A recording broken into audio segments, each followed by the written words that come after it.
আলহামদুলিল্লাহ আমি কথা বিক্রি করে খাই, আমার ইউটিউব থেকেও টাকা আসে, ফেসবুক থেকেও টাকা আসে। তবে এটা একদিনে হয় নাই, 6 বছর 7 বছর 8 বছর 9 বছর 10 বছরে আসা এগুলো হচ্ছে। এখন এই ধৈর্যটুকু আপনাকে থাকতে হবে।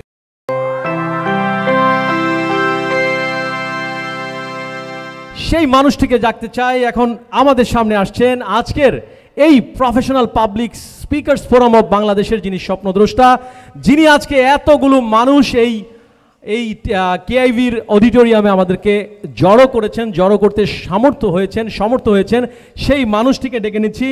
আমি মঞ্চে আহ্বান জানাচ্ছি mister MSU Shanto Bhuiyan, founder and senior vice president professional public speakers forum of Bangladesh.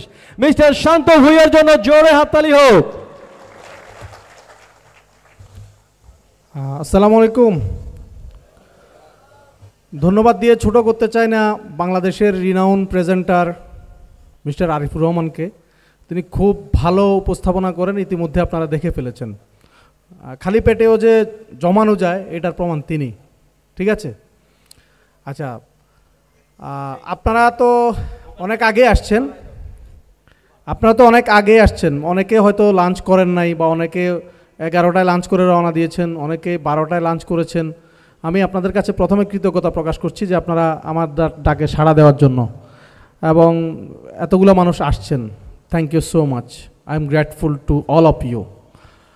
তো actual professional public speakers forum নিয়ে আমি দু একটা কথা বলবো। Professional public speakers forum start হয় 2017 সালের 26 মার্চ। এই প্রফেশনাল পাবলিক স্পিকার্স ফোরামটা যখন আমরা স্টার্ট করি, স্টার্টের আগের একটু গল্প আপনাদের সাথে শেয়ার করতে চাচ্ছি। আমি বাংলাদেশ আর্মিতে ছিলাম, 6 থেকে 9 র্যাবে ছিলাম, 9 থেকে 10 শান্তিরক্ষী মিশন। এখানে আমার একজন colleague senior warrant officer Haider sir আছেন। হায়দার স্যার কি আছেন না পিছনে ব্যাক স্টেজে আছে? আচ্ছা, তো আমাদের তুমি না senior warrant officer Haider sir. তো আমি যখন বাংলাদেশ আর্মি থেকে সিভিল লাইফে আসি, সিভিল লাইফে আসার পরে আমি প্রথমেই এই শহরে যখন পা দিই, তখন আমাকে কেউ চিনে না, মানে নো বডি, আমাকে কেউ চিনে না। বিকজ আমার তো 17 বছর 6 মাস যখন আমার বয়স, ওই বয়সে আমি বাংলাদেশ আর্মিতে জয়েন করি। তো আমার তো এই শহরে কেউ একটা মানুষও চিনে না। তখন আমি প্রথমে ঢাকা ইউনিভার্সিটিতে ছোট্ট একটা কোর্সে ভর্তি হই। তারপরে আস্তে আস্তে করে একটু করে নেটওয়ার্কিং করে এটা হচ্ছে আপনার 13-14 ঘটনা। 15 সালে আমার মনে হয় যে আমার তো কিছু একটা করা দরকার, যেহেতু জব ছেড়ে আসছি, জব করা তো যাবে না, আমাকে উদ্যোক্তা হইতে হবে। তো ফার্স্ট অফ অল আমি চিন্তা করলাম, আমি একবার পুলিশ একাডেমিতে, দুবাই পুলিশ একাডেমিতে, আরেকটা জিনিস বলি নাই, আমি দুবাই পুলিশ একাডেমিতে ছিলাম। তো ওখানে গিয়ে আমি দেখলাম যে আমার দেশের অনেক শিক্ষিত ছেলে মেয়ে গার্ডেনিংয়ের কাজ করতেছে, কনস্ট্রাকশনের কাজ করতেছে। তো ভালো কথা, আমি জিজ্ঞাসা করছি যে তুমি যেহেতু গার্ডেনিংয়ে কাজ করতেছ, তাহলে তোমার তো ভালো শিক্ষিত, গ্রামে দেখছি তুমি শিক্ষিত ছেলে। বলে না, আমার আসলে কপাল খারাপ। তো তাহলে শিক্ষিত ছেলে গার্ডেনিংয়ে করতেছো বা ক্লিনিংয়ে কাজ করতেছো, সমস্যা নাই। তো তুমি তো অন্ততপক্ষে এই 10 জনের লিডার হওয়ার যোগ্যতা রাখার কথা, যেহেতু তুমি শিক্ষিত। বলে না, এগুলো সব ইন্ডিয়া, পাকিস্তান, নেপাল এরা। তা আমি বললাম যে কেন এরা? দেখলাম যে আমাদের যে শিক্ষিত ছেলেটা, সে কিন্তু লিখতে পারে, পড়তে পারে, সব কিছু করতে পারে, কিন্তু সে নিজেকে রিপ্রেজেন্ট করতে পারে না।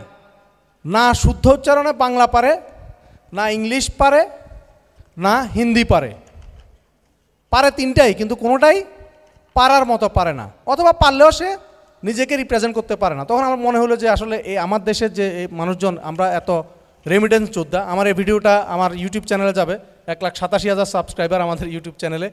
অনেক প্রবাসী দেখবেন। আমি আপনাদের প্রতি সর্বোচ্চ শ্রদ্ধা রেখে বলছি, যে সমস্ত প্রবাসীরা আমার এই ভিডিওটা দেখবেন, আপনারা আমাদের দেশের সম্পদ, কিন্তু আপনারা ওই দেশে গিয়ে চাইলে যে পরিমাণ রেমিটেন্স পাঠান, তার থেকে 100 গুণ বেশি আমাদের দেশে পাঠানোর যোগ্যতা আপনারা রাখেন, শুধুমাত্র যদি নিজেকে একটু ডেভেলপ করেন। বেশি কিছু না, শুধু কথা বলতে পারলে হয়েছে, নিজেকে একটু লিডারশিপটা দেখাইতে পারলে হয়েছে। আমরা দেশে সবাই রাজনীতি করে, সবাই লিডার, কিন্তু বিদেশে যাওয়ার পরে আমরা বাঙালিরা বাঘ হয়ে যায়, তখন কি বিড়াল হয়ে যায়, আমরা আসলে আর তখন কথা বলতে পারি না। তো এই যে আজকের যে প্রোগ্রামটা, কথা বলার প্রোগ্রাম, কথা বলা নিয়ে যে আজকে আমাদের অস্ট্রেলিয়া থেকে হেমি ভাই আসছে, অলরেডি উনি হোটেলে আছে, আসতেছেন, একটু পরে চলে আসবেন। আমাদের যে রিনাউন্ড স্পিকাররা আপনাদেরকে আজকে কথা বলা শিখাবেন, আমি কিন্তু রিনাউন্ড কোনো স্পিকার না, আমি জাস্ট আপনাদের সাথে আমার নলেজটা শেয়ারিং করতেছি, আমার এক্সপিরিয়েন্সটা আপনাদের সাথে শেয়ার করতেছি, কী কারণে পাবলিক স্পিকার্স ফোরাম আসলে গঠন হয়।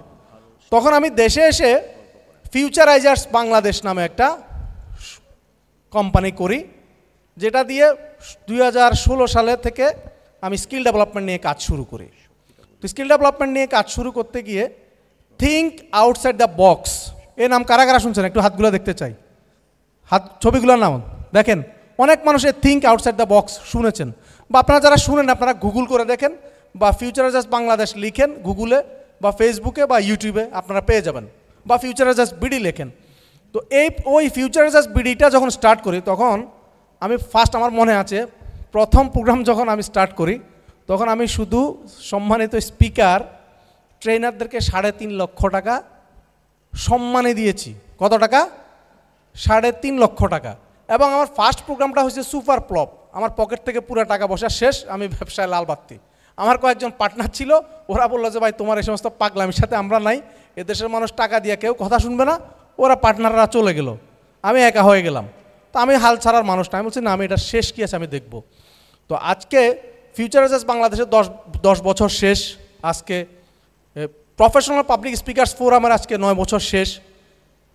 পাবলিক স্পিকার্স ফোরামটা আমরা তখন মনে হলো যে তাহলে আমাদের তো এই দেশে সবার সংগঠন আছে, মেথডদের আছে, আপনার ব্যবসায়ীদের আছে, বিজিএমই, বিকেএমই, সাংবাদিকদের আছে, ইনফ্যাক্ট টেলিভিশন আর নিউজ প্রেজেন্টারদের আছে, সবার আছে, তো আমাদের থাকবে না কেন? তখন আমার যখন এটা মনে হলো, তখন আমি আস্তে আস্তে এক এক করে পাবলিক স্পিকার ট্রেনারদের সাথে আস্তে আস্তে আস্তে কথা বলা শুরু করলাম। কথাবার্তা বলতে বলতে মোটামুটি 17 সালে গিয়ে আমরা এই প্রফেশনাল পাবলিক স্পিকার্স ফোরামটা রেজ করি। তো ফরচুনেটলি হেমি ভাই ওই সময় উনি অস্ট্রেলিয়া থেকে, আমার যেদিন আমরা কেক কাটবো তার আগের দিন উনি এরকম আসছে, আসার পরে আমার এখনও মনে আছে বনানীতে আমরা প্রোগ্রামটা করি। তো ওই সময় ম্যাক্সিমাম স্পিকাররাই বলেছেন যে ঠিক আছে আমরাও তোমার সাথে শেয়ার হই। আমি বলছি না, শেয়ার হওয়ার সময় আসবে, এখন না। ওই সময় ওই যে পাবলিক স্পিকার্স ফোরাম স্টার্ট করি, স্টার্ট করার পরে আজকে এই 9 বছর পরে এসে হেমি ভাই প্রেসিডেন্টের দায়িত্ব নিয়েছেন, এবং এই 9 বছরে আল্লাহর রহমতে আমাদের পাবলিক স্পিকার ফোরামের কোনো ভাঙন ধরে নাই। আমরা খুব বেশি কাজ করছি, আমরা এটা বলবো না, বাট কোনো ভাঙন ধরে নাই। বাংলাদেশে ধরেন যেটা হয় যে বড় বড় রাঘব বোয়ালদের সংগঠন আমি দেখেছি যে 2 দিন পর পর গ্রুপিং, ভাঙাভাঙি। আমাদের এখানে ভাই আমরা কম জানা মানুষ, একদম গ্রামের খেটে খাওয়া মানুষ, গ্রাম থেকে উঠে আসছি, বা বাংলাদেশ আর্মিতে ছিলাম, একদম ওখান থেকে আসছি, কিন্তু আমাদের এখানে কোনো ভাঙাভাঙি হয় নাই। আলহামদুলিল্লাহ, আমি বিলিভ করি ভাঙাভাঙি আমাদের এখানে হবেও না, আমি বিলিভ করি।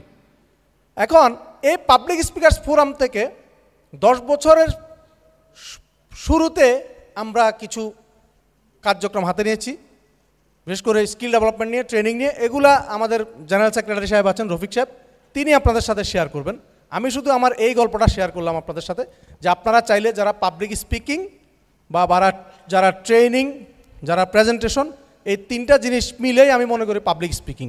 আর আমি একটা কথা সবসময় বলি যে আজকাল যার একটা সেলফিওয়ালা মোবাইল আছে সে নিজে পাবলিক স্পিকার, বিকজ আমরা সবাই, এমন কেউ না এখানে যে কন্টেন্ট ক্রিয়েট করে না, সবাই করে কম বেশি। ইউটিউবে, ফেসবুকে রেগুলার কন্টেন্ট করতে করতে 1 বছর 2 বছর পরে যখন টাকা আসা বন্ধ, তখন আর কন্টেন্ট বন্ধ বলে না, হবে না।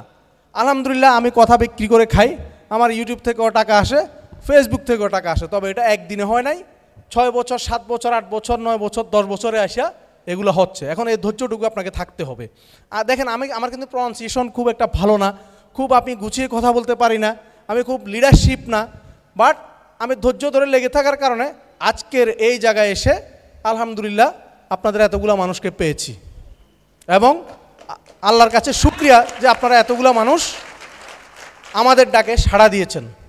তো আপনাদের কাছে আমি আবারও কৃতজ্ঞতা প্রকাশ করছি। কেউ যদি আমাদের এই সংগঠনে আগ্রহ প্রকাশ করেন, আমাদের বাইরে ফর্ম আছে, ওইটা নিয়ে আপনারা ফিল আপ করে যাবেন, কোনো টাকা পয়সা লাগবে না। জাস্ট আমরা আপনাদের সাথে 1-to-1 কথাবার্তা বলে আমাদের এই সংগঠনে চাইলেই আপনি কেউ জয়েন করতে পারবে না, আপনার কী কী যোগ্যতা আছে ওগুলোর আমাদের জুরি বোর্ড আছে, ওনারা দেখবে। দেখে তারপর আপনাকে যদি অ্যাপ্রুভ করে আপনার সংগঠনের মেম্বার হিসেবে আসতে পারবেন।